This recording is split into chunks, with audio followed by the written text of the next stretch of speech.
스웨덴의 작은 도시 말메에는 세계 최대의 조선소였던 코쿰스 조선소가 있었습니다. 이곳에는 세계 최대 크기의 벤트리 크레인이 서 있었는데요.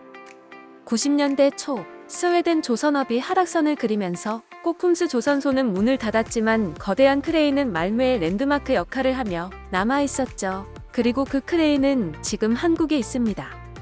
2003년 한국은 말메시로부터 거대 크레인을 사왔습니다. 80년대까지 세계 조선 산업을 호령하던 스웨덴이 조선 신흥강자 한국에 무릎을 꿇으면서 이루어진 거래였죠. 말메시를 대표하던 크레인이 한국으로 실려가던 날, 수많은 말메 시민들이 조선소로 몰려와 그 장면을 눈물로 지켜봤습니다. 이를 중계하던 현지 방송에서는 장송곡이 흘러나왔죠.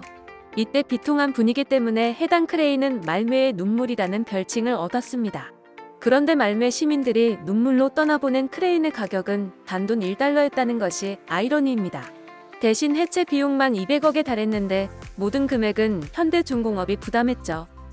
하지만 200억씩이나 들여서 데려올 만한 가치가 있는 물건이었을까요? 말메의 눈물은 스웨덴에서 선박건조 도크에서 블록을 조립할 때만 사용되어서 활용도가 낮았습니다. 그런데 한국에 오면서 이 말메의 눈물이 눈부신 활약을 펼쳤습니다.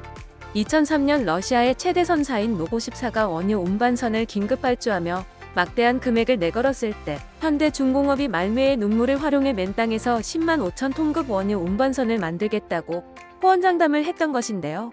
당시 육상건조는 세계조선 역사상 유례가 없는 일이었기에 허풍을 떤다고 생각했지만 우여곡절 끝에 수주를 받아내게 되었고 현대중공업은 작업에 착수하기 시작했습니다.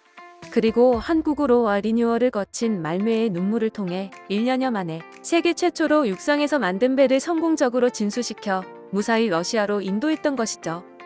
어떻게 활용도 낮은 크레인으로 큰 성과를 낼 수 있었던 것일까요? 이 크레인을 처음 들여왔을 당시 현대중공업이 이것의 제어장치 등을 최신형으로 교체한 덕에 가능했던 것입니다. 그럴 수도 있겠구나 싶으실 텐데 당시에는 아무도 생각해내지 못한 아이디어였죠.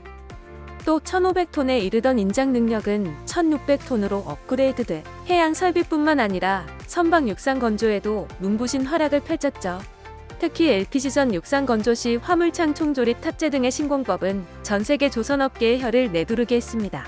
이후 1,400억 원을 투입하고 완성한 길이 490m, 폭 115m, 높이 13.5m로 축구장 7개 크기의 초대형 도크인 일명 H도크가 완성돼 말메의 눈물 뒤에 같은 크기의 크레인이 한 대 더 설치되었죠.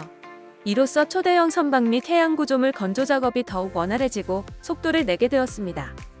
한국으로 말메의 눈물을 통해 만들어진 선박과 구조물은 2008년 프랑스 토탈사로부터 수주한 저장 용량 200만 배럴급의 세계 최대 규모의 FPSO를 포함해 총 82척, 825만 8,878톤에 이릅니다.